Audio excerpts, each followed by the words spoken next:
여러분, 손을 한번 펼쳐서 내밀어 보세요. 그리고 눈앞에 보이는 여러분의 손을 자세히 살펴보세요.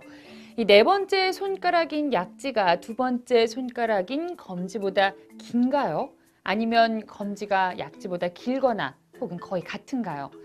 여러분 손가락 약지가 검지보다 길면 여러분의 뇌는 논리뇌일 가능성이 큽니다. 반면에 검지 길이가 약지와 비슷하거나 약간 길면 여러분의 뇌는 감성뇌일 가능성이 큽니다. 심지어 왼손은 검지가 긴데 오른손은 약지가 길거나 그 반대의 경우도 있습니다. 주변에서 확인해 보세요. 말도 안 되는 소리라면서 손사래를 치시는 분도 있겠지만 영국의 심리학자인 존 매닝을 중심으로 한 연구진은 실험으로 이를 증명했습니다. 태아가 남성 호르몬인 테스토스테론의 영향을 많이 받을 경우 약지가 검지보다 길고 논리뇌 타입이 되며 그렇지 않은 태아는 검지가 약지보다 길거나 비슷하며 감성뇌 타입이 된다는 연구 결과였습니다. 이런 선천적인 뇌의 차이에 심리학을 접목한 심리기술에 관한 내용이 본 과정의 주제인데요.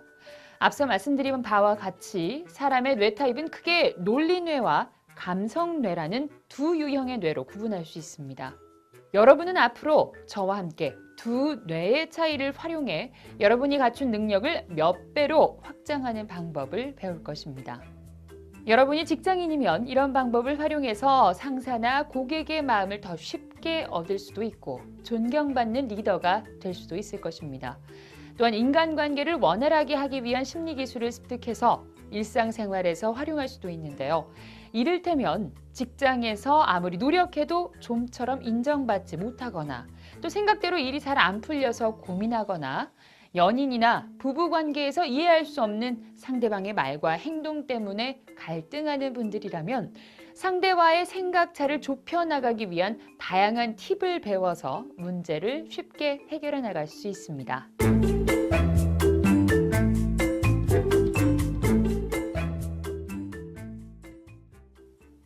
뇌에는 논리뇌와 감성뇌가 있습니다. 각각의 뇌는 고유의 특성이 있어서 논리뇌인지 감성뇌인지에 따라 발상, 사고, 행동이 달라집니다.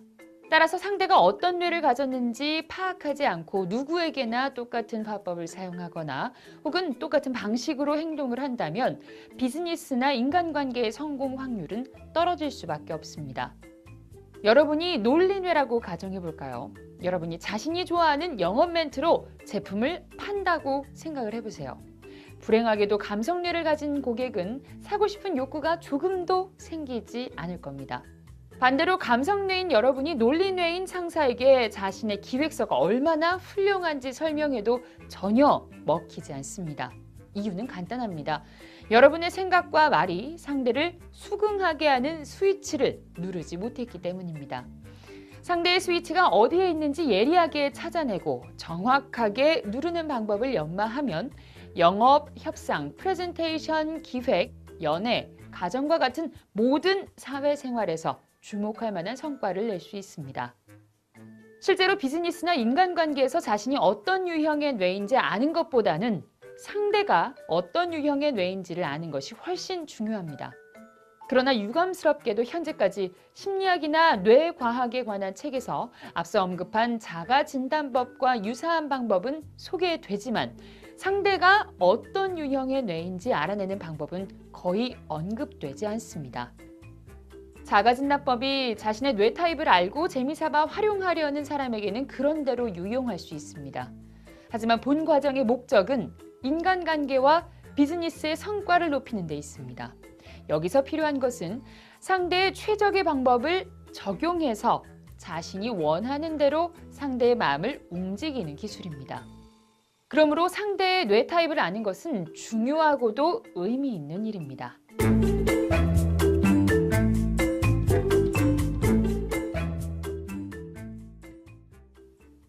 뇌가 좌뇌와 우뇌로 구분된다는 것은 여러분도 잘 알고 있는 사실입니다.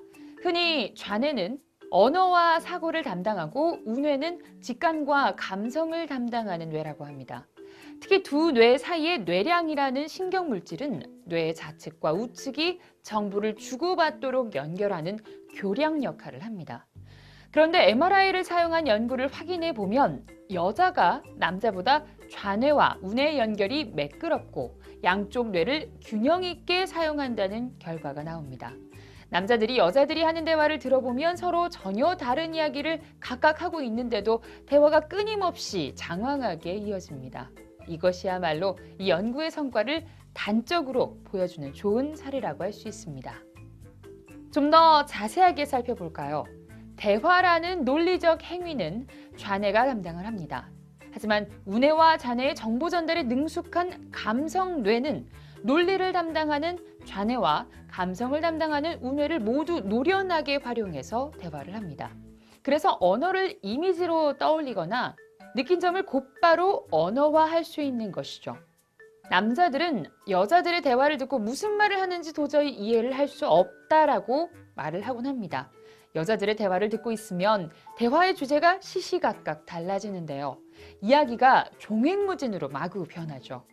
그래서 남자들이 보기에는 대화가 서로 통하지 않는 것처럼 보입니다.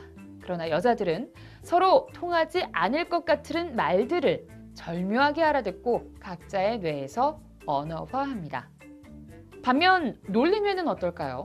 감성뇌와 비교를 하면 뇌의 좌우 연결이 그다지 원활하지 못하기 때문에 대화할 때 논리를 담당하는 좌뇌만 주로 사용을 합니다. 그래서 감성뇌인 사람처럼 언어의 감성을 실어서 표현하는 것이 매우 서툽니다. 좌뇌만 사용해 대화하는 사람은 주제가 이리저리 옮겨갈 때마다 잠깐, 왜 이야기가 이렇게 된 거지? 뭐라고? 좀 전과 이야기는 도대체 어떤 관계지? 라고 되묻게 됩니다. 이처럼 논리뇌는 논리적으로 대화를 구축할 수 없으면 공황 상태에 빠집니다. 무엇보다 결론이 없는 대화는 도저히 감당이 안 됩니다. 하지만 좌뇌의 장점인 논리적 대화에 참여하는 것은 매우 뛰어납니다. 좌뇌를 중심으로 사용하는 논리뇌와 좌뇌와 우뇌의 연결로 대표되는 감성뇌의 차이는 다양한 발상과 행동의 차이로 나타납니다. 그러나 이 차이를 모두 뇌 구조만으로 설명할 수 있는 것은 아닙니다. 거기에는 환경과 심리적 요인도 크게 관련된다는 사실을 기억해야 합니다.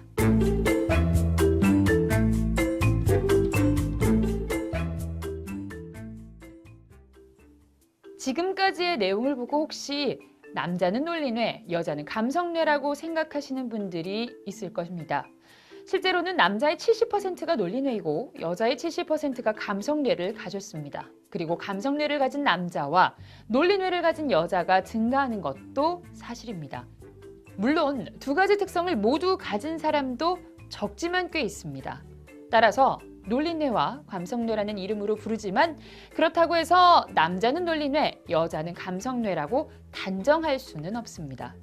그러니까 신체 성별로는 판단이 어려우므로 상대를 잘 관찰하고 분석하고 확인하는 심리 기술이 큰 도움이 될 것입니다. 인간관계나 비즈니스에서 상대가 어떤 뇌 타입인지 이해하고 대응을 한다면 성공 확률은 몇 배로 올라갑니다.